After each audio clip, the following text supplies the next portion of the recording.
que está me orientando no que dizer aqui. Eu não estou falando pela minha boca tão somente. Todas as nossas relações, né? Como dizem os nativos norte-americanos. Você mora em São Paulo? Você está falando de São Paulo? Não, eu sou paulista, mas eu moro em Brasília.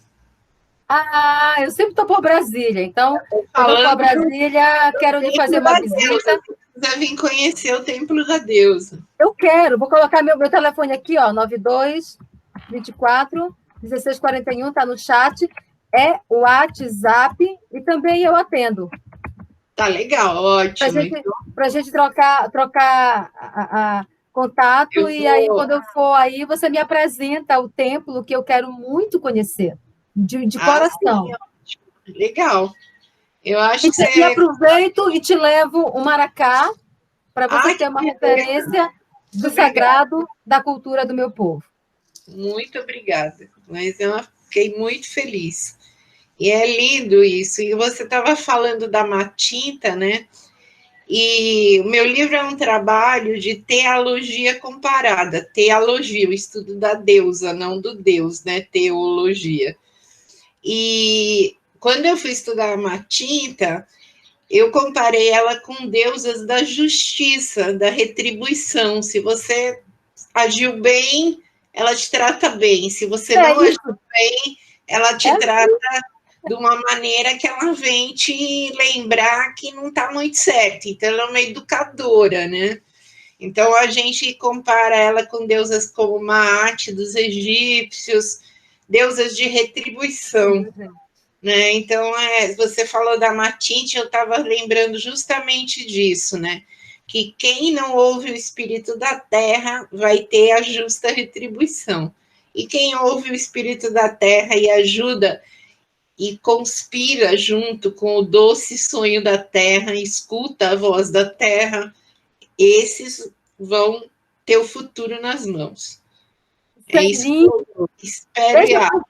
Veja como se complementa, né? Você e o que eu estou dizendo se complementa, porque de fato é isso. A Matinta, ela é essa, vamos dizer, uma justiceira, uma pessoa que vem para proteger a natureza, para proteger aquele que também faz bem à natureza. Então, nesse livro eu tenho Matinta e o caçador, como que ela cuida dos caçadores, cuida no sentido de prender eles, de evitar que eles derrubem a mata, prejudiquem os animais. Gente, está muito legal.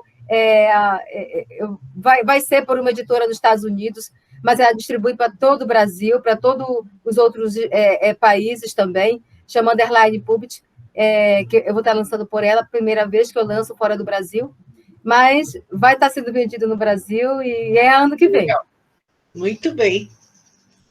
Legal, adorei conhecer você. Eu também, obrigada. Obrigada, Márcia Cambeba. Gratidão. E boa gratidão. Eu passo. Então, quem quiser fazer algumas perguntas para a Márcia, pode deixar anotado aqui no chat que a gente envia para ela. E no momento que a gente compartilhar esse vídeo, essa gravação, ela pode estar respondendo. Ok? Tá. Obrigada, Márcia, boa gente, votação. Tá bom. Obrigada. Tchau. Tchau, tchau. Passo a palavra para a Marlesta Siquelli. Bom, gente, assim, achei lindo isso, né, de começar com a voz da floresta, né, eu acho isso genial. Eu tenho uma profunda admiração pelos povos indígenas brasileiros, eu tenho sangue de indígena também, com maior orgulho, e na bruxaria, na Wicca, né, a bruxaria moderna que a gente pratica, eu sou da tradição diânica do Brasil, que é a primeira tradição de Wicca brasileira. A ancestralidade é um poder muito grande. Então, você se conectar com a sua ancestralidade é se conectar não só com esses parentes que a gente lembra, né? Porque quando a gente fala em ancestral, geralmente as pessoas pensam assim: minha mãe, meu pai, meus avós, meus bisavós e acabou, né? Mas, na verdade, a ancestralidade é uma linha muito grande de pessoas, porque é uma linha de pessoas que nos une aos primeiros seres humanos do planeta. Se lá na pré-história algum casal não tivesse tido filhos, tiveram filhos, tiveram filhos, nós não estaríamos aqui. E a gente esquece disso. Então, na bruxaria, a gente é levado a lembrar dessa ancestralidade e desses milhares de pessoas que nos unem ao começo da humanidade e que acabam se irmanando no lugar onde a espécie humana surgiu, na África. Então, todos os seres humanos do planeta vivos têm ancestrais africanos, o que coloca coisas como o racismo num patamar de absurdo tão grande, que é só se as pessoas não tiverem conhecimento científico que elas vão negar essa verdade, comprovada já cientificamente várias vezes, que o berço da humanidade inteira é na África. Então, todos nós temos essa raiz ancestral africana que deve ser honrada, e isso faz parte da nossa ancestralidade primeira. E depois, essa ancestralidade mais próxima dos povos da terra onde a gente nasceu, né? O espírito da terra onde a gente nasceu. Então, essa dimensão, né? O que é a sabedoria ancestral? Se a gente for pensar, é a somatória de todas as experiências, de todos os recursos, de todo o conhecimento que esses milhares de nossos ancestrais que nos ligam ao começo da humanidade teve. Então, no nosso DNA está escrito o que eles foram, o que eles quiseram, o que eles sentiram, as memórias deles. Talvez a gente não acesse isso, mas está dentro de nós.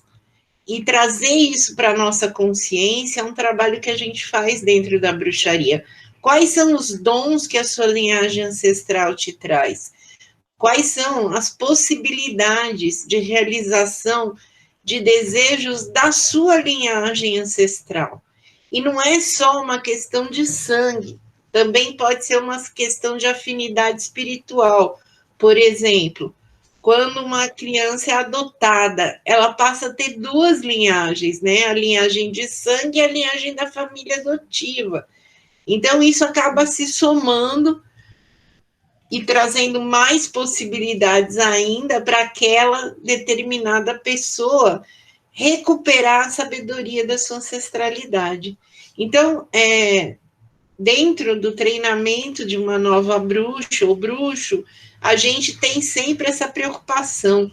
Vamos buscar os nossos ancestrais, as histórias que a nossa família pode contar, vamos registrar isso e depois vamos fazer meditações.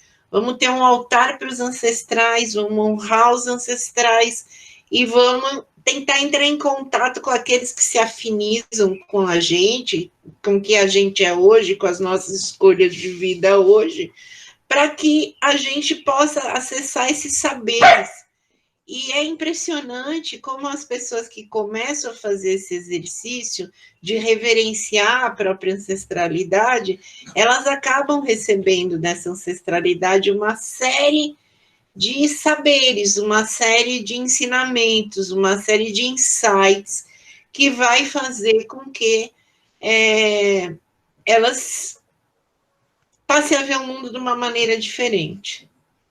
Então, essa questão da busca da sabedoria ancestral é uma das bases da bruxaria moderna, da Wicca, né? E eu acho assim que tratar desse assunto é muito importante.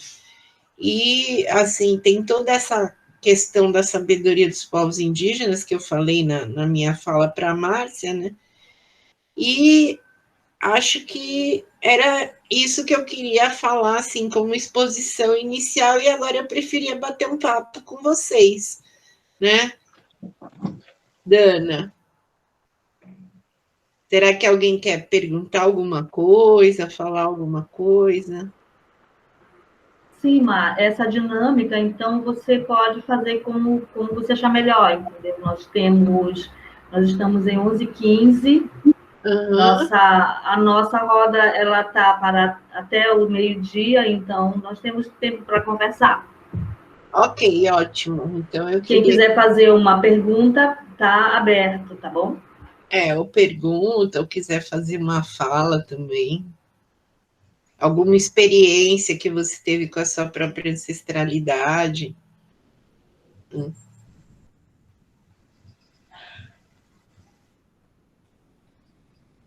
Será que tem alguém que quer falar?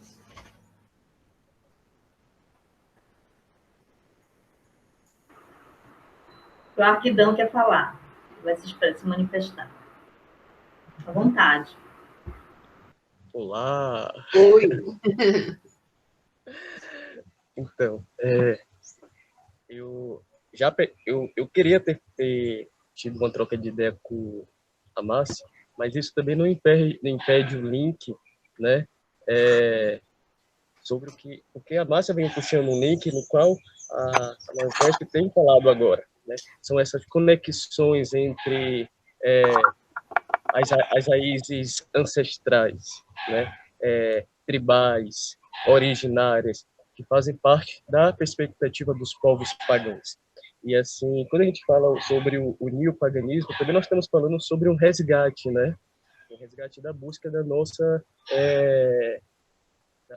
da nossa ancestralidade e aprendendo essa integração com a natureza. Então, assim, o escutar da natureza, o sentir pela natureza, o aprender pela natureza, tanto pela natureza interna quanto externa. E aí eu queria perguntar para nós, né, sobre essa questão da tradicionalidade dentro da organização pagã como religião. Eu gostaria que saber a sua visão sobre isso. Falar sobre o quê? Tradições de Wicca, é isso? Não, a sua visão em relação a tudo, assim, sabe? Como funciona essa organização do tradicional. Olha, a Wicca, ela tem muitas formas de ser praticada, né? Você pode ser um bruxo solitário, você pode ter grupos pequenos de até 13 pessoas, que a gente chama de covens, né? Mas também há quando vários covens passam a fazer as mesmas atividades, os mesmos rituais durante algum tempo, eles podem formar o que se chama uma tradição, né? Então, você tem na Wicca as tradições, a tradição mais antiga de todas, fundada pelo fundador da Wicca, que é o Gerald Gardner, que é a tradição gardneriana. E ela é bem quadradinha, assim, bem cheia de regras, etc. Não é uma coisa mais flexível. E tem a tradição alexandrina, que é semelhante à gardneriana, né? E eles se intitulam o craft é o jeito que se chama a bruxaria, né? A arte dos sábios. Eles se denominam parte do craft inglês. Isso, eles reproduzem o que se fazia na Wicca na década de 50 do século XX, quando ela surgiu, mas ela foi para os Estados Unidos na década de 70. E lá ela se espalhou, porque ela caiu como uma luva no movimento feminista. Porque o que acontece? A nossa divindade central é feminina, é a deusa criadora do universo, não o Deus. Né? Existe o Deus, mas ele é o parceiro da deusa, né? Ele é o companheiro e o filho. Mas a divindade principal é a deusa. E o feminismo abriu as portas para outras formas de tradição de Wicca que foram surgindo, e tem um ramo dela que é a Wicca diânica, que quer dizer, não é ligada à deusa Diana dos romanos, quer dizer que dá mais ênfase ao culto da deusa do que do deus. E a gente faz parte de um ramo dessa Wicca diânica que surgiu no Texas, que aceitava como aceitava sacerdotivas e sacerdotes homens, porque tem algumas linhagens diânicas feministas que só aceitam sacerdotisas mulheres.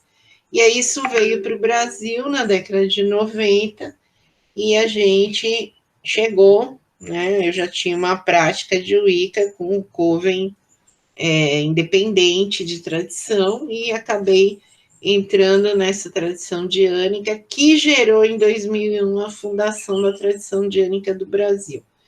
Então, hoje convivem no Brasil tradições diversas, você tem essas tradições mais rígidas, que são as originárias, a gardneriana e a alexandrina, e você tem várias outras vertentes de tradições flexíveis, que surgiram a partir da Wicca, como ela foi praticada nos Estados Unidos a partir da década de 70.